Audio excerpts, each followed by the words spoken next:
Rising Bharat में आप सभी का स्वागत है। हमारे साथ खुद नितिन गडकरी साहब मौजूद हैं। बहुत बहुत शुक्रिया हमारे लिए आपने वक्त निकाला। और अभी हम बहुत ही क्विक कुछ क्वेश्चंस कर रहे हैं। एक सवाल मेरा होगा, थोड़ा सा सीरियस होगा क्योंकि आप, मुझे पता कि आप भी ऑटोमोटिव इंथुजियास्ट हैं।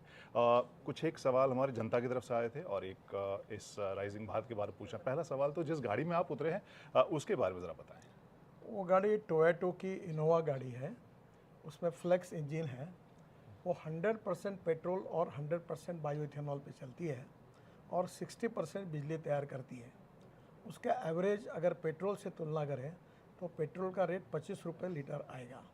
वो हम फॉसिल फ्यूल इंपोर्ट करते हैं, import substitute, cost effective, pollution free और इंडिजिनियस। तो अभी फ्लेक्स फ्यूल में मोटरसाइकिल भी आई है, टीवीएस, बजाज और हीरो की, और इसके बाद ऑटो रिक्शा भी आ रही है। हमारे इथेनॉल की बसेस भी थी। और इथेनॉल ये ग्रीन फ्यूल है जो किसानों ने तैयार किया है, जो ब्रोकन राइस से, कॉर्न से, शुगर कैन जूस से, मोलाइसिस से। अब तो इथेनॉल बाम्बू से भी बन रहा है। तो ये नया रोजगार ग्रामीण क्षेत्र में खड़ा करेगा, वहाँ वेल्थ क्रिएट होगी और देश का इंपोर्ट बचेगा और देश को प्रदूषण से मुक्ति मिलेगी।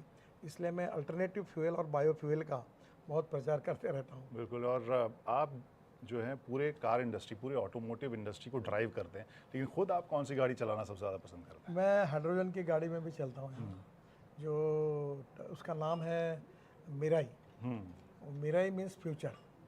तो हाइड्रोजन की गाड़ी पे भी घूमता हूँ, फिर इथेनॉल की गाड़ी पे और इलेक्ट्रिक की गाड़ी घूमता हूँ।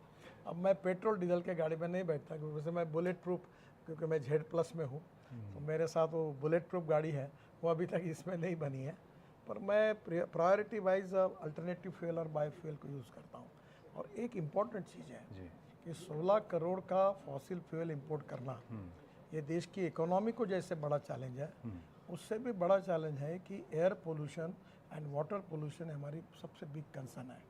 और प्रधानमंत्री जी ने तय किया कि 2070 तक हम कार्बन न्यूट्रल देश बनेंगे।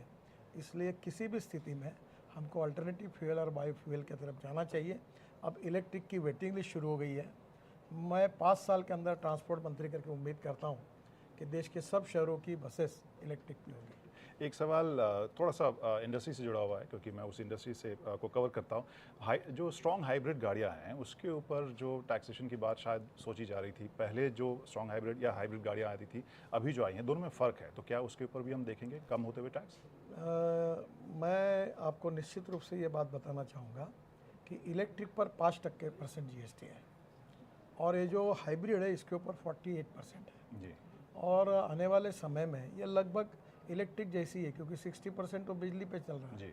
और ये अल्टरनेटिव फ्यूल है, ये किसानों का है, तो ये इंडिजिनस है, पोल्यूशन फ्री है।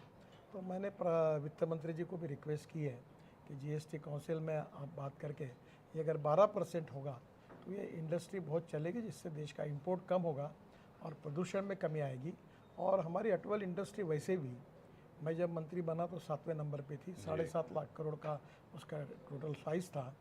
अब 12.5 लाख करोड़ की बनी है, 4.5 करोड़ लोगों को जॉब्स दिया है और राज्य सरकार और भारत सरकार को सबसे ज़्यादा GST देने वाली है और सबसे ज़्यादा एक्सपोर्ट हमारा होता है और वर्ल्ड के लगभग ऑल रेप्यूटेड ब्रांड हमारे देश में है। और अब इसके बाद एक बहुत अच्छी बात हुई कि पहले हम चौथे नंबर पे थे, अभी 3 महीने पहले हमने जापान को पीछे डालकर हम तीसरे नंबर पर आए। पहले नंबर पर USA, दूसरे पे चाइना, पहले नंबर पर USA, दूसरे नंबर पे चाइना है और तीसरे नंबर पर अब भारत है।